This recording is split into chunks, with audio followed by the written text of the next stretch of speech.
Selamat pagi Bapak dan Ibu, saudara-saudara yang saya kasihi. Kembali pada pagi hari ini, ketika saya baru saja mengaktifkan handphone saya untuk membaca berita-berita terbaru pada hari ini, saya dikejutkan oleh sebuah berita, yaitu kasus operasi tangkap tangan yang dilakukan oleh KPK terhadap salah seorang pejabat di daerah ini. Kasus operasi tangkap tangan ini makin menambah panjang daftar pejabat yang mengalami kasus serupa, yang mengalami operasi tangkap tangan oleh KPK.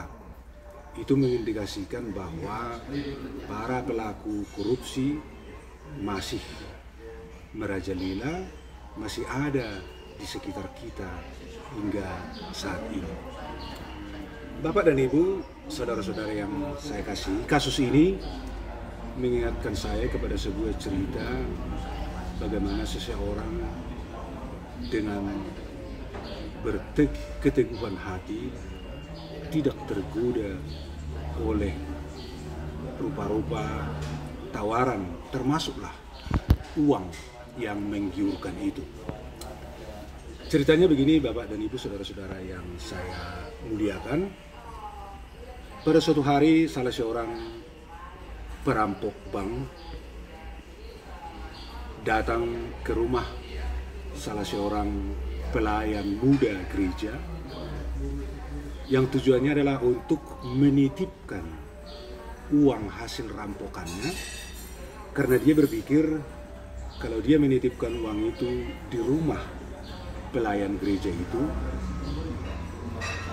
polisi tidak akan mungkin datang ke situ untuk menggeledah atau mencurigai rumah itu, karena dia berpikir itu adalah rumah salah seorang pelayan gereja. Kedatangan tamu seperti itu dengan tawaran seperti itu, maka pelayan gereja bertanya, ini uang apa? Dengan terus terang perampok itu mengakui bahwa itu adalah hasil uang rampokannya. Dia mengatakan dia mau menitipkan sementara uang itu di rumah itu dengan harapan dia akan terlepas dari kejaran polisi. Maka dengan serta-merta pelayan gereja itu menghardik perampok itu dengan mengusirnya, dengan mengatakan, keluar kau dari rumah saya ini dan bawa uang harammu ini. Mendengar respons pelayan gereja itu, perampok tidak habis akal.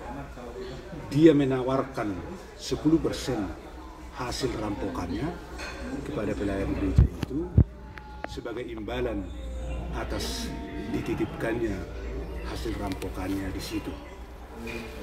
Kembali mendengarkan itu, pelayan muda gereja itu dengan marah mengatakan, cepat kau pergi dari rumah ini dan bawa uang hasil curianmu ini. Jangan kotori rumah saya ini dengan uang haram itu. Sekali lagi, perampok tidak habis akal. Dia menawarkan tawaran yang lebih menggiurkan lagi, 25%. Sama Bapak, kalau Bapak bersedia, di rumah ini saya titipkan uang ini. Dengan tidak sabar lagi,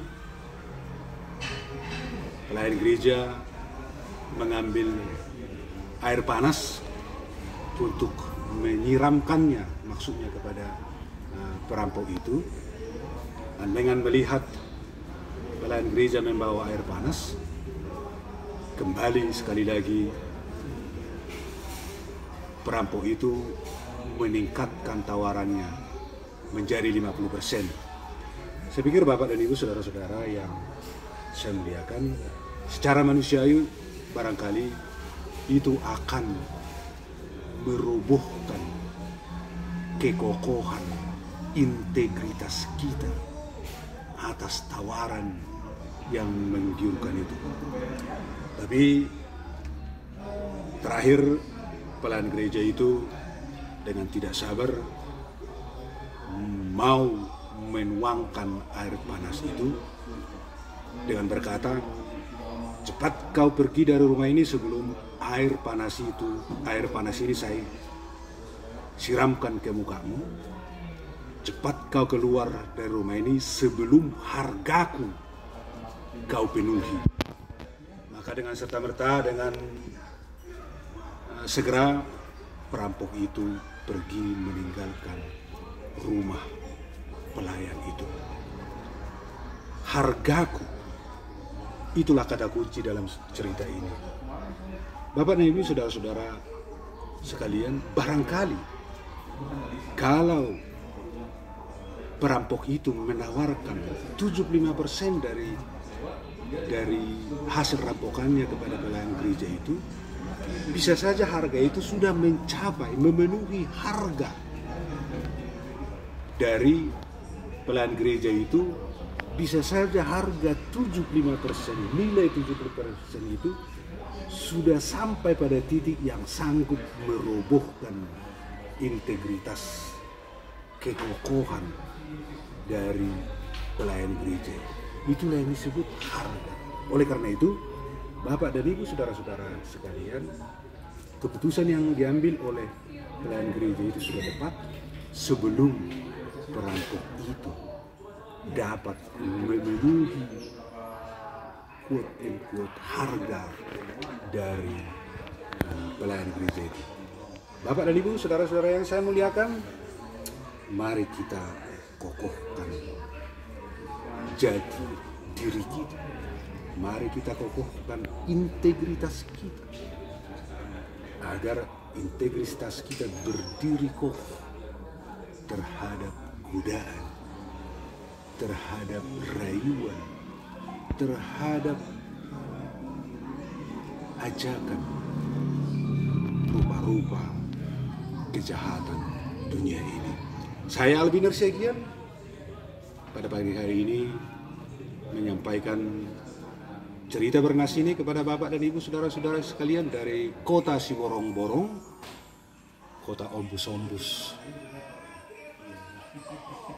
yang indah ini. Mari seruput kopinya.